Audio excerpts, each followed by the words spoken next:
Hello everyone, welcome to the Redmen TV. It's the Uncensored match build-up. It is Liverpool versus West Ham United. Sunday at 2 o'clock. I'm Steve Hood, joined by Sam Walker and by Luke Fiore, to discuss that one. And then got there in the end. We're a little bit late starting, so as Mo Salah's contract announcement kind of caught us on the hop a little bit, so we've been reacting to that this morning, but we are here now to look ahead to the big game.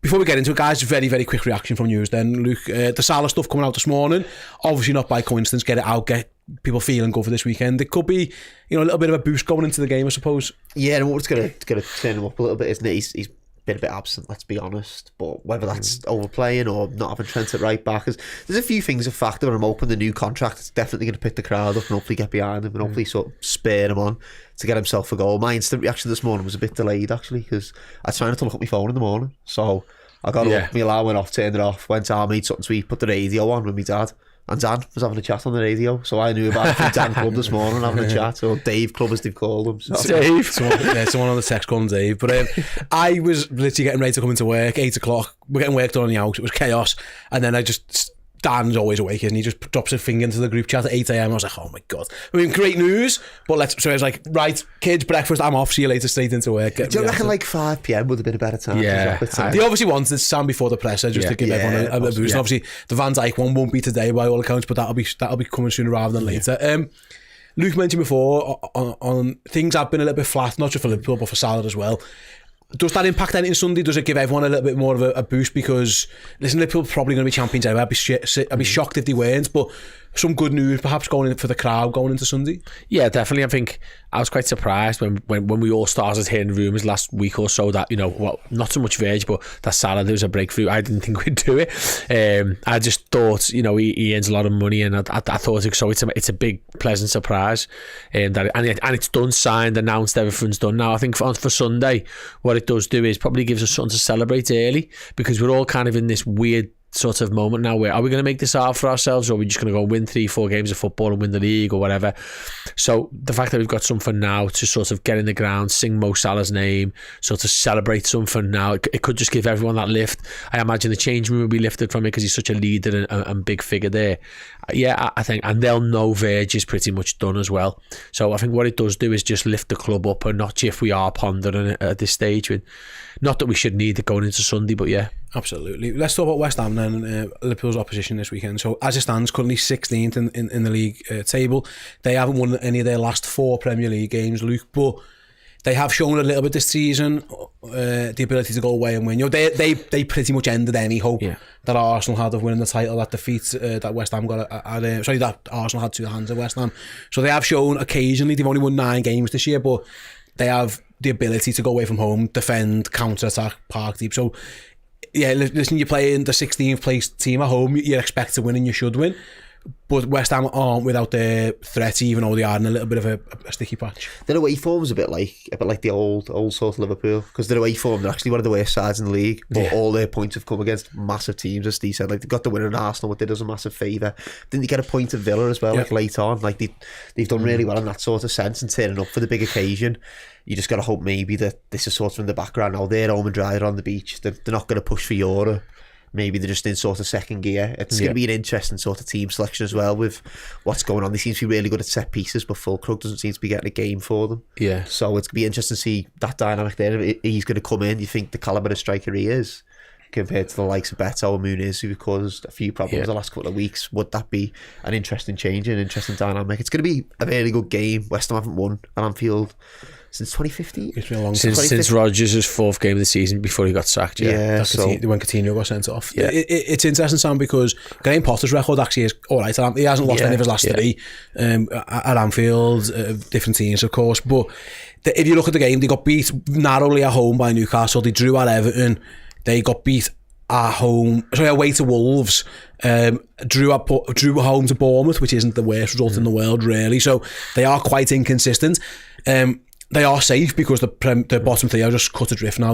Even if you're in 15th at this stage, they're so far ahead of it, just that they're going to stay up. It is a little bit like a free hit for them. There's nothing to lose. They've already been battered by Liverpool twice this year. They got battered in the Premier League, got battered in the League Cup.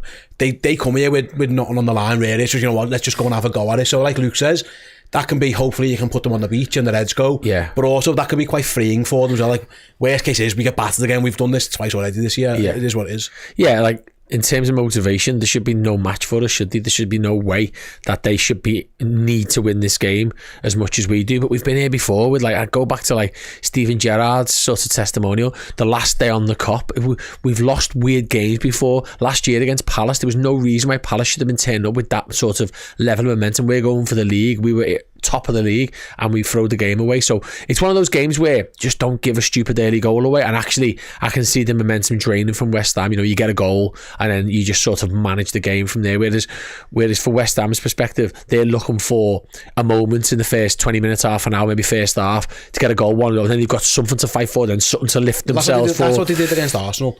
Exactly. First half goal and then just defend it for the lives. Yeah, and I think, to caveat that, Arsenal were a bit of a mess team selection wise, and they had no threat going forward at all. It was Marino was the striker, do you remember, and all this. And I do think, that particular time was a unique situation. But yeah, for the same threats that they had then in Bowen and Kudos, assuming they're both available, it's going to be the same for us. We're going to have to be on our game. Hopefully, like, we just go back to the sort of Mo Salah news, starts the game well, starts him off well, and enables us to control it rather than conceding a daft goal and chasing the game again. Yeah, I've got goal threats. Luke, you mentioned them before. So Sam just mentioned Bowen and Kudus. They've also got, Paqueta, Souček's a goal threat, especially you mentioned there from set pieces. They might go full crook because Beto and Muniz have had a little bit of success against Liverpool. That big strong man just whacking it up to him and seeing bits and pieces. Like, they played Bowen up front against Bournemouth and then they changed it and put the big fella up front. He might do that because I think if you ask Liverpool, like when they went to West Ham and it was Bowen up front on his own, it was a bit of a counter-attacking team. I think they might be better safe putting Bowen out wide and putting the big fella up front. So it'll be, but they have got goals in their team. Ward-Prowse set pieces, like they do carry a threat in terms of goals. Yeah, he seems to quite like Ward-Prowse as well. Just to touch on that, didn't he recall him back? So he fancies him sort of being like a bit of a deep playmaker. Just to touch on Bowen as well, I think the last 2 seasons of Jarrod Bowen, he's been electric. I think he's on 51 Premier League goals. Likes a goal against us, doesn't he? Yeah, he does. He does, yeah. But he's been really good this season. His numbers have sort of dropped, and I don't think that's truly down to him. I think Lopetegui was sort of playing him up front and then sort of said, no, you're going to play right midfield for me, and he was sort of a bit isolated out there and just getting the odd half an hour back in sort of the 9, where under Potter he's most definitely been the forward, and they haven't seen much of Fulkrug. So it's going to be interesting to see if he starts in the 9 up front. I think we could deal with him quite well. Yeah, I think he's got the legs and the pace over the top, but how many times do you see a quick striker trying to get in behind Van Dijk and he's just sort of walking or jogging and plays it back to the goalkeeper? It's 9 times out of 10.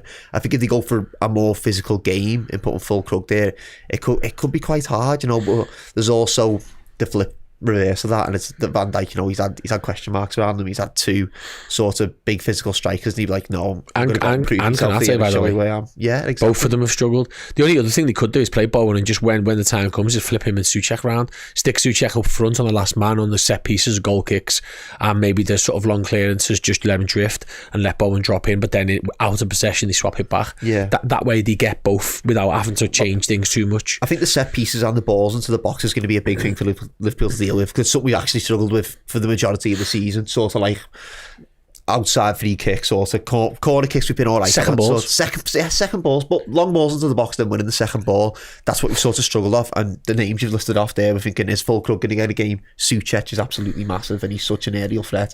All it takes is one of them to knock the ball down, and they've got clinical players like Ward-Prowse and Bowen who can put it in the back of the net.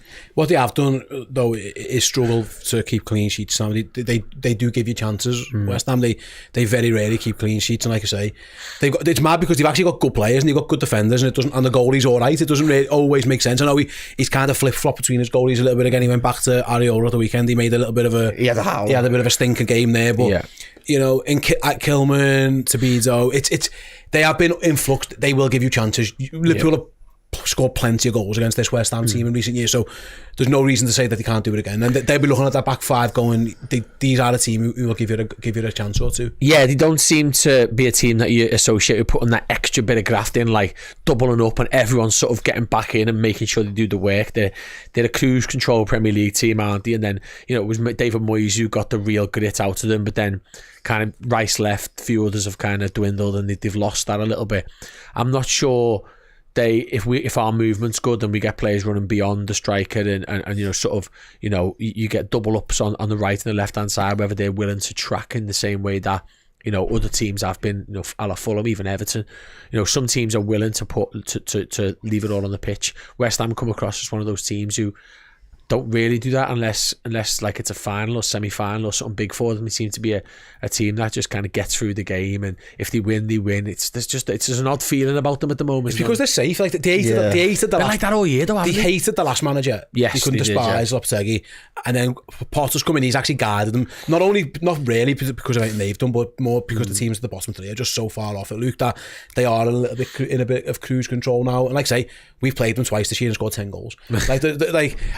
It's whether they have learned something and try and do something different, or because play a team a third time, they've seen everything that you've had to throw at them. They've seen all the players, because it was a League Cup game where it was a bit of a change squad, and then it was the big guns out at West Ham, and Diaz and Salah just ripped them to shreds.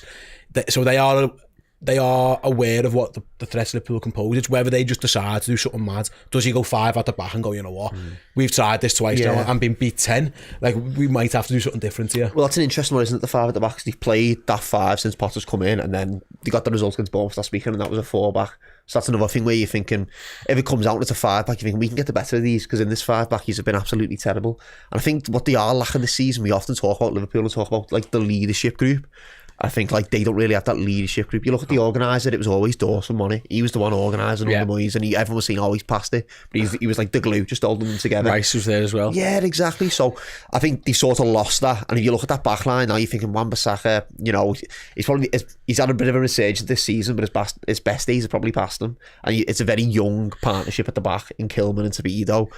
We can get the better of them. You know, the young lads that are a little bit inexperienced, in my opinion, especially compared to the players we've got on the park. And you know, we can play them off it.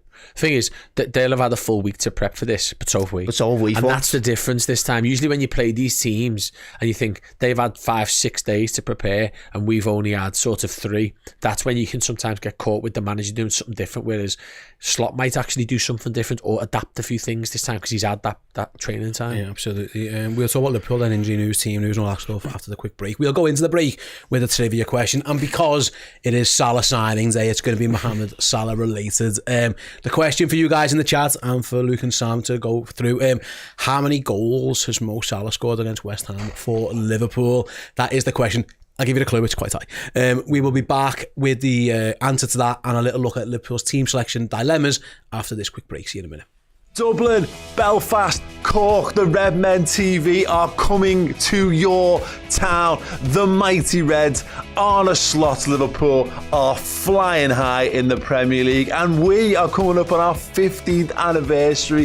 What better way to celebrate 2 amazing things than to head on a tour of Ireland? Yes, me, Chris and Steve will be bringing our usual brand of hijinks, cartwheels, foul language, slagging off other football clubs that we don't like very much, and generally loving Liverpool Football Club. This time we've got Mark Kenny with us, bringing the brilliant Liverpool tunes as well.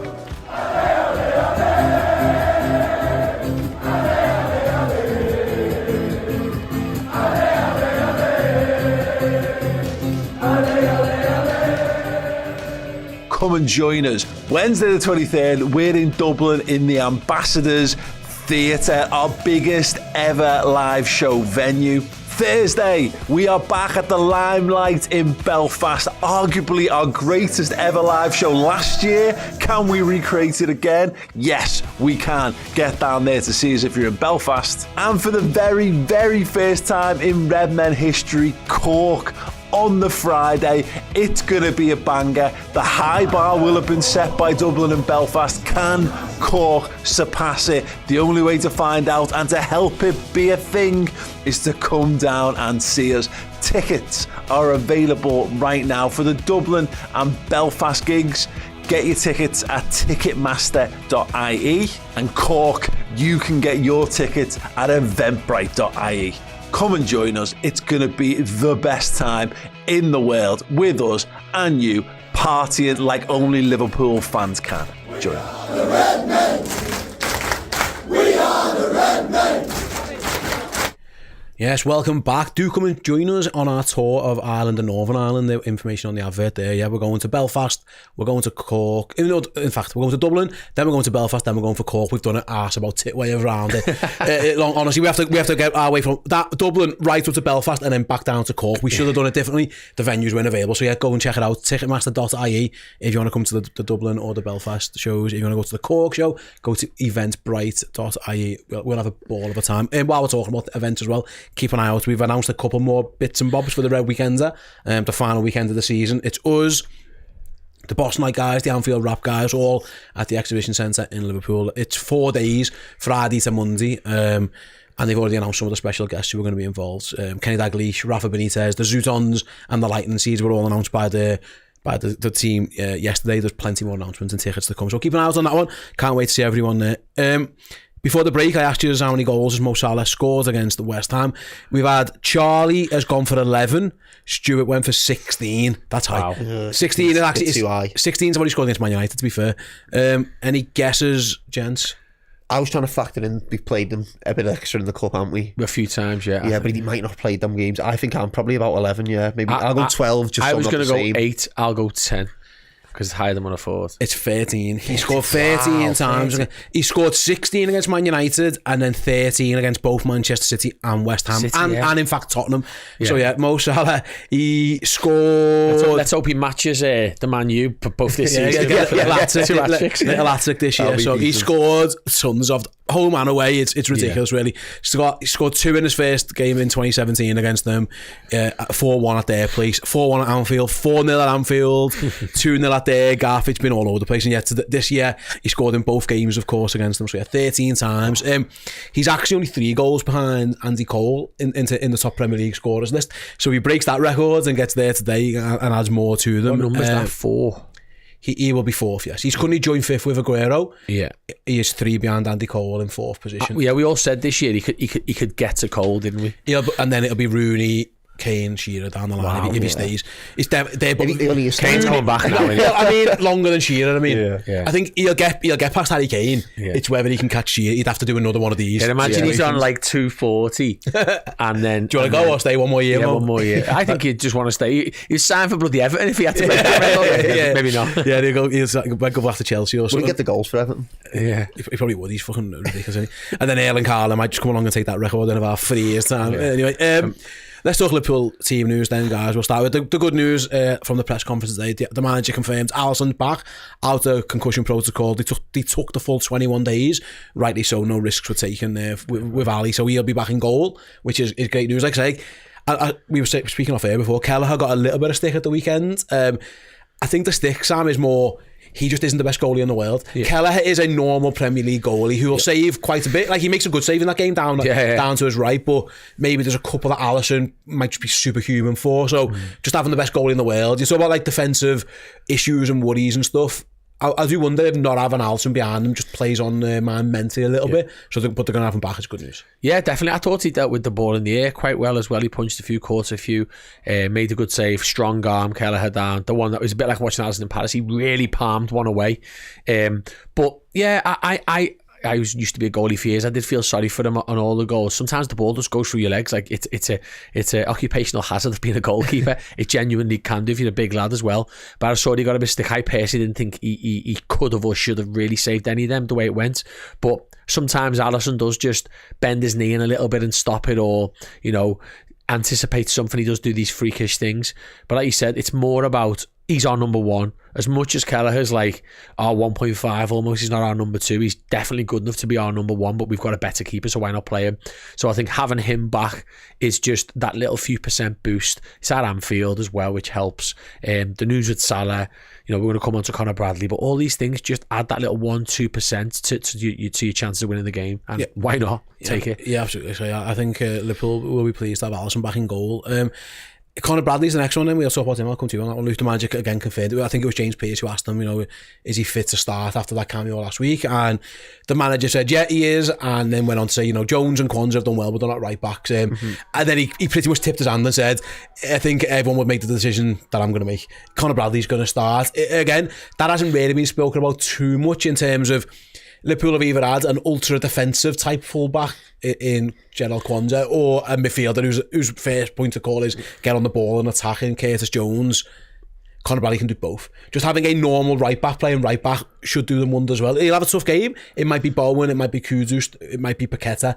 He'll have his challenges defensively, but just having him back and having a proper right back on the pitch should give Liverpool such a big boost as well. Yeah, and the pace he brought to the game of Fulham, especially when he come off the bench, was brilliant. And he'd be made up to be back because he sort of had these injury niggles. His body's probably changing a little bit. I think we've had that conversation a few times. And just to get him back in the team is going to be a massive, massive lift. And he's also might have some boots to fill, you know, in long term wise, if Trent's not going to be here. So this is going to be sort of the start of that sort of story for him, if you like. I think Jones as well, I messaged you tonight. I couldn't believe he got this Jones shout right that he was going to play right back. And he did it against West Ham last in the Cup and he played well. That's why I thought of it. Yeah, well, I thought he did all right. I thought he played pretty well in both games. He done well at Everton. He thought he was all right. He had a bit of bad luck with the ball. Yeah. Listen, I think even the Fulham game, he might not be great, but he's an experienced Premier League winger. If you're not a right back, he's going to cause you problems. And I thought he held his own a bit and he was all right going forward. I thought, coming back, like I said, he held his own a bit, but just got beaten on a few occasions. Bradley coming in, when he come in for that half an hour, they were sat off, it's easy, you've got a bit more time on the ball, but he just looked electric, and he also just looked very direct, looking for the forward pass, trying to start the charge. And I think we could also see the return of Luis Diaz, which we'll touch on in a moment, and then two linking up like they did last weekend. That could definitely get us the win. Yeah, the manager pretty much confirmed those two, Sam, in terms of Alisson and Bradley. So, but like last week, I think after Fulham, there was a lot of calls for the manager needs to rest and rotate more. Maybe he should have relied, his best players all come off the bench. Conor Bradley was one of them, but also Elliott and Diaz, Chiesa all made a little bit of an impact when they all came on as well. Having said that, his MO has been to stick with the tried and tested, really. There's been the left winger changes and one of his midfielder changes, and for a while it was his left back, but he hasn't done that for much. Because they've had a week off, I just don't think we're going to get the wholesale changes. That's some, I'd be shocked if Elliott started. I'd be shocked if Timaka started. I'd be shocked if Endo started.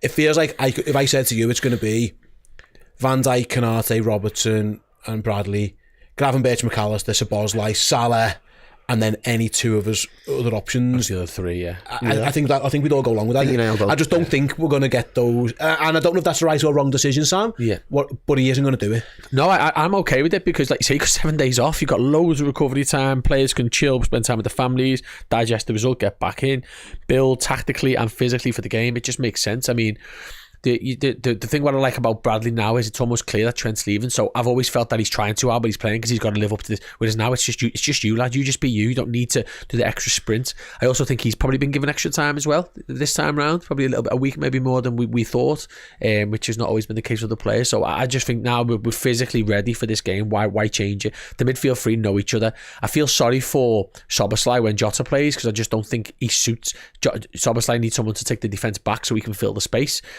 It affects Salah, all of it's involved but I actually think this is a Jota game because I think it's a game where West Ham are a bit static and Jota's quite clever.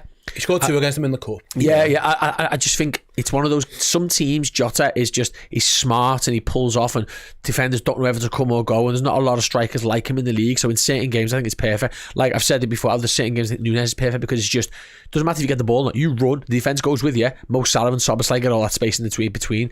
Slot doesn't agree, but that's what my thoughts are. But I actually think this could be a Jota game. So I think it could be just a game where they're a bit still, they're a bit staying in their position, and he's got a bit of room to work in. So I'm hoping that we see the return of his form.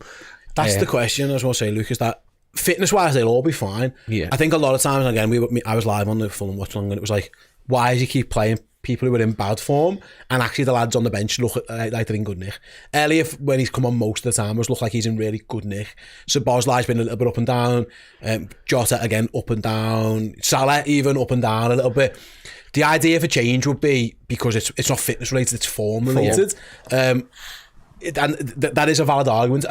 I wouldn't be at all unhappy if Harvey Elliott did start ahead of Szoboszlai and ahead of Curtis or whatever, but we've just not seen anything from this man to suggest it would be. But is there anyone whose form is really worrying you at this moment in time? I think Szoboszlai's form is a bit worrying, isn't it? Because we talk about how much he does off the ball, but even the manager said himself his output's pretty poor. And I think that would be the change you're making. It's purely based on form. Elliott will come in for Szoboszlai and he'll probably play an hour. Then Szoboszlai will come on and give you them legs off the bench. I would do that too. Is he going to make that change? Probably not. And is it stubborn? he tends to stick with his lads, doesn't he? We've seen that throughout the whole campaign, but we're not creating enough, and I think that is a byproduct of not having Trent in the side. We've said that all season long. When he's not there, you notice it more. If Elliott comes in, can he be a bit more creative? Definitely, he probably creates a bit more chances. But is he going to win the physical battle, especially with the big lad in there like Suchek, who's going to try and control the game? That's going to be another thing you've got to look at and sort of think, if we're not going to win the ball in the midfield areas, then we're going to essentially be playing on the break, you know, and then trying to come back and retain possession. If they're going to win the ball and dominate the midfield, we might be looking on the back foot when they're trying to counter-attack and sort of get back. So there's a few things at play. If I was the manager, I probably would pick Harvey Elliott. Do I think he's going to do it? Definitely not. Yeah, I mean, the reason why I don't think he will, though, and the thing at the beginning of the season, I thought Elliott was perfect for the 10. I still think he's a very good player. Before Salah signed his contract, there's a way we play Elliott over Salah this weekend, but that's just not going to happen now because I just think his form has been that bad. But I see Szoboszlai and Salah's positions as two players split in half. So I think Szoboszlai walks on that pitch and he wants to score goals and wants to get assists, but his job is fundamentally to allow Salah to do what he does. He does not get back Salah, which means Grav and Sobo have to. So if you play Elliott, he's not going to help midfield anywhere near as much as Sobo. Therefore, you've created a problem there. You could have Kudos running at Bradley and midfielders overrunning at. So I always see the number 10 and Salah's position as one, almost with the role split between the two of them. Salah ultra attack and Szoboszlai when he can be, but mainly doing all the work behind Salah and the extra, even if it's just shuffling over a couple of yards more.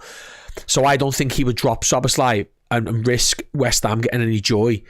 I think Elliott, it's a lot easier for him to play if Diaz is playing right mid, or if it's later on in the game and you're just attacking them. But I'd be surprised if he starts, because I just don't think he can do what Szoboszlai does to support Salah's role. Especially if Conor Bradley's bombing on as well. I think and he's only just come back as well. You don't want to overload Bradley too much. I also can't see him making like one change like that. Do you know what I mean? Like one tactical change. I feel like if he was going to make one tactical change, he'd probably make 3 or 4. He'd probably say, right, Núñez, you're starting up front, Diaz, you're coming back on the left, Elliott, you're in the midfield, and then Bradley's back at right back. Yeah. He'd probably like make a couple of changes rather than just the one. Yeah, he's making 2 changes already. We know Bradley. Yeah. He's got 2 already. The keeper doesn't really come. No, it doesn't. You're right. In terms of outfield players, the interesting one is who plays up front, because I was just going to say, because Diaz was really good against them away. He played in that central position and scored goals as well. At the weekend, I think Diaz is our most informed attacker at this moment in time. He's got goals and assists in all his games, and he's done it from the left. So it's whether he goes Gakpo again from the left, Luke, and just sticks Diaz up front and goes, listen, we just need that for the most dangerous players, or he says Diaz has been best off from the left, and we'll go with maybe a slightly under par Jota or a slightly under par Darwin Núñez up front. Yeah. And I don't think Keys is an option. He could be, but I don't think the manager... No, as a striker. I don't think the manager's shown any desire to do that. So actually, he could do either. If it's about getting his best players on the pitch, it's probably Gakpo and Diaz, but you're moving Diaz out to a position where it's no surprise that Diaz has looked at his best when he's gone back to the left wing, because he's a fucking left winger. So that's another decision the manager has to think about as well. I do agree. I think Diaz has been the most informed attacker, but Gakpo, he's got 2 goals against these in the League Cup, so you'd say he's got the number a little bit. He scored in the league as well, didn't he? Did he come off the bench in that game? I'm pretty sure he did. He scored 2 very late, and then he scored the tap in when Mo megged about 4 of them away from home as well. So he's another one. He's got the number a bit, hasn't he? Plus I also think Gakpo, it sort of gives Wan-Bissaka a different sort of game. So that mean Diaz goes up front though? Yeah, I'll probably put Diaz in the middle, but I know that's sort of... He's not done that when he's had the 2 lads fit though, has he? All season? Maybe 1 game, maybe? I can't remember. Well, he does with Forest away. He doesn't do it for Núñez. He just doesn't play Núñez anymore. He's done with Darwin. I think he is as well. There's been games where I think he should definitely start, which is why I didn't even mention it before. I always say, if you've got a lad who can run fast, I mean, look, you wouldn't swap Muniz or Beto for Núñez as a player for player, but they've caused our defence so much problems. You don't understand why you wouldn't put Núñez in and back him, but quite clearly the manager, for whatever reason, decided you're just going to be an extra player for me if I need you. So it's Jota or Diaz. I think he might just stick with Jota, you know. I think he would, and then, because he's been so determined on it to get something out of him. The left side's really good, because you can either play Gakpo or Diaz, and they both give you completely different games. So if you're testing Wan-Bissaka with Diaz for 60 and then you're bringing Gakpo on, that's a completely sort of player he's got to deal with. Or if you're doing it the other way around, and Diaz can then come on and he's got a bit more legs on Wan-Bissaka and he can get him behind him. So I think Diaz showed that pace off the bench against Fulham with the last couple of weeks, where we've been like, is he still as quick as he is? And I think he did show that, so that would be something Wan-Bissaka would probably be quite happy Who's to deal their with. left back? Can't remember. I don't even know. Can't remember. In the last game, the Johnson. Ben Johnson. No, I'm just thinking of Salah because Robinson. It's always hard against Robinson because he's such a dynamic in the last game, player. it was young lad Scarles. Remember, they played him. It was Oliver Scarles. So they are struggling there a little bit in terms of they've tried a few different things. He's a good young player, but it's just Mo Salah, isn't it? He's just signed a new deal. It's just a different. That's important for us, I think. That's because. Like I said, Robinson's so dynamic. Arguably, in fact, I wouldn't even say arguably, I think he's been the best left back in the league this season. Kirker's not far behind, but it's his youth that's interesting. But he's about 2020. He's at an absolute peak of his career. He's the best left back in the league this year. And I'd be disappointed if he doesn't get team of the year. But he's caused Salah lots of problems over the last 2 games. If this West Ham kid's nowhere near that level, they've got problems because I think Mo will be looking to get sometimes back. use Cresswell. Emerson's done it a bit as well, but not good enough. Yeah, it's been difficult for them. I think. My guess would be I think I would rather keep Diaz on the left where he's been influential, and then I'd ride with Jota, knowing that he's not in great form, but he can get you the goal. And also, I think if you start both Diaz and Gakpo, you haven't really got a sub that you're going, oh my god, because you're the lad you're bringing on aren't he fantastic? Unless he backs Chiesa again on the left. Which wouldn't be a bad shout, to be fair. And then you bring in Jota on for Diaz, and then you don't have to use Darwin then. I thought Casey, when he come on as well, for his best pass against him, was quite direct. He was always looking for the goal. That's what he is, isn't he? Yeah. He always shoots on targets. That's I love it. That fella's got going for him. Right then, we'll get you some score predictions and stuff towards the end of the show. Before we do, guys, just have a little, like we always do, let's have a little look around the Premier League at other games that are happening this weekend. Like I say, the relegation battle's pretty much done. The title race is all but done, and everyone's panicking, but I think we'll see on that one. It's the top 5 race now, I suppose. That has probably got the most intrigue to it. So that starts with City at home to Palace. That's a massive game all of a sudden for them, Sam, because they're in bad nick, City, and injuries. I know Palace are again, they've had a bit of a thing, but they've been one of the most informed teams, and City are struggling. Like, it's mad to think that City could finish 6th, but if they don't win there, blow that, mate. They could finish 9th for 9th if they get it wrong. It's really tight. Yeah, it's really tight. It's a distinct possibility. I don't think that's a barrel of laughs. No. Palace, when we used to be in title races with City, I used to always think Palace are one of the teams who might get something, because they sometimes did. 12:30 at home to them is no barrel of laughs for them. I remember they were 2-0 up against City, and Haaland kicked someone in the face and got a yellow card. It was a horrendous decision. Palace also got a goal ruled out. There was nothing wrong with it. It should have been 3-0 down to 10 men. And City got away with it and come back and won 4-2 or 4-3. I remember it was like, but that was peak City. This Palace team have got it together. They've got some good players. Wharton's back fit now, playing well. Ezzy's fit. You know, the striker Mateta's on point. Sarr's got goals. They just don't lose. I love that Mateta. You know, he's like, a monster. Yeah, I don't reckon he'd be any good for us. He's got an Everton shirt all over him, man. He's just boss, lad. He just gives me like Roque Santa Cruz, like Michu vibes. Like, I just love him, mate. Benteke at Villa. They haven't lost since February. Like I said they had a wobble because they drew with Southampton shite. But then they did win the derby. That was after the FA Cup. That was well, to be fair to them, wasn't it? So they played before that and then had to go. And then after, but then they did beat Brighton, but it's just a big game, and that is a derby for them. So that's interesting. I think that's the hardest game of all these fixtures this weekend. I think the one you're going to talk up now. Yeah, if City don't win that one, they might find themselves in a little bit of bother elsewhere in terms of. In fact, I'll come back in a minute. I suppose we're all looking though, Sam, before we get to it. Is Arsenal go against Brentford at home? It's how arsed are they? Not at all. And I'll say this, by the way, they weren't going to win that game, but they won that game 3-0, right? But it was 2 outrageous free kicks where everyone's standing still. That wasn't because Arsenal cut Real Madrid. They had the moments, so they didn't cut Real Madrid open 3 times. The third one comes as a momentum thing, but they won that game because Declan Rice pulls 2 absolute worldies out the bag. And he might not play the weekend. He limped off. They're gonna if he's got any salt about him, Arteta, he literally rests the 11 that are going to play against Madrid. Otherwise, he's an idiot.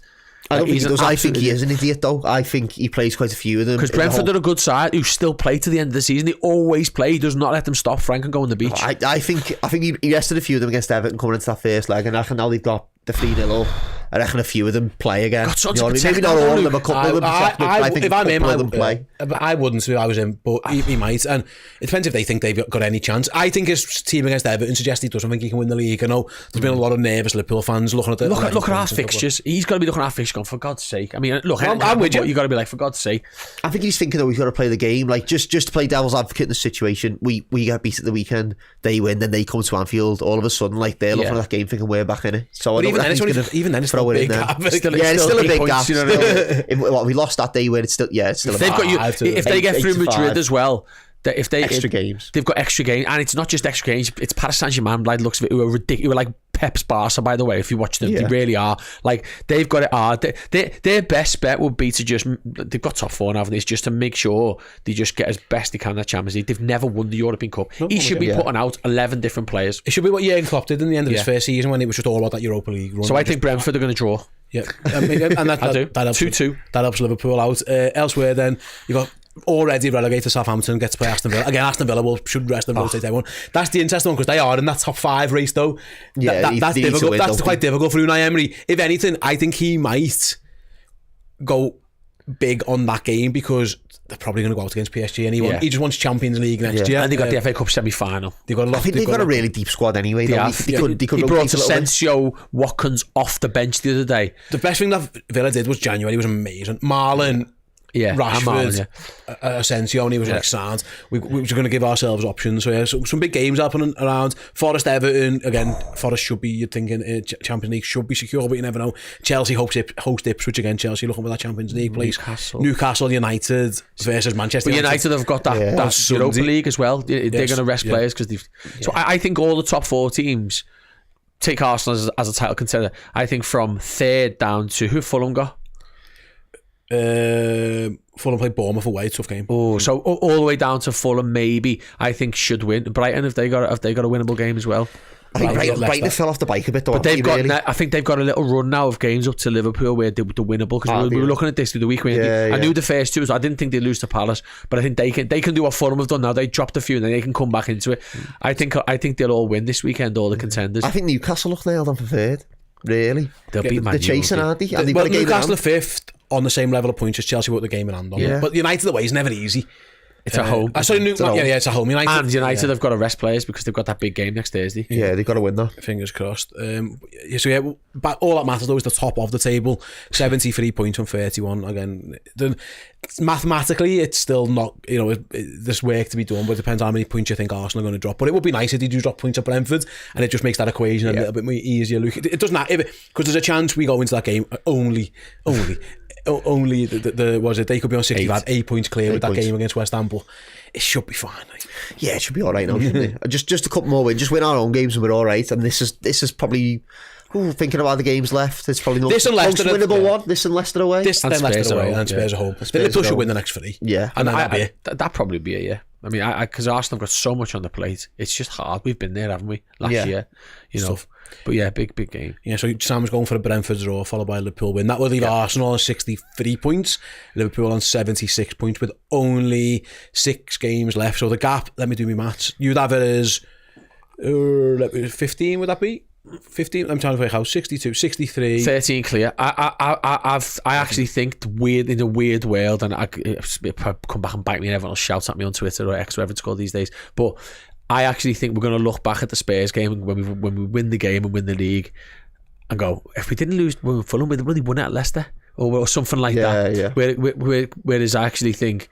Yeah, I think we'll win the next 3 because of the way they're laid out as well. There's still a chance that we can win the league again, like last time, where it's Arsenal not winning against Palace. But I think after this game, I'm right in saying I think Arsenal have got like Ipswich and then somebody else at home, which is quite winnable. So I think this game this weekend, well, yeah, they could lose Palace, but I think this game this weekend is the one where you're looking at going between Madrid, Brentford will come and play, and they won't care that it's sort of on the beach season. I think the opportunity's there, because let's be honest, that's what we want, don't we? We want to win our next few games and win it on the pitch. Final whistle goes, Anfield erupts. That's the dream, isn't it?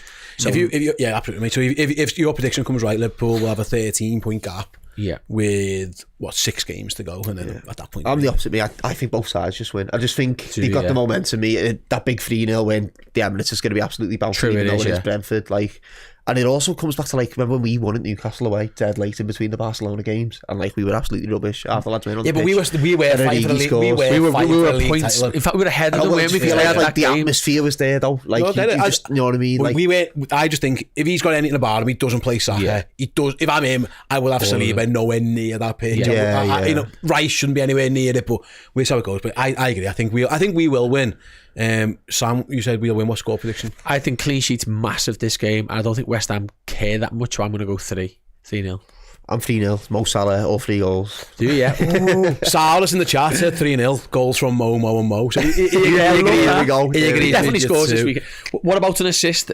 What about a set piece? Because we've had a week off and they like to do that first one, don't they? Yeah, yeah. We're crap at set piece, so it could be nice. Callum's gone for 2-0. Stuart's gone for 3-1.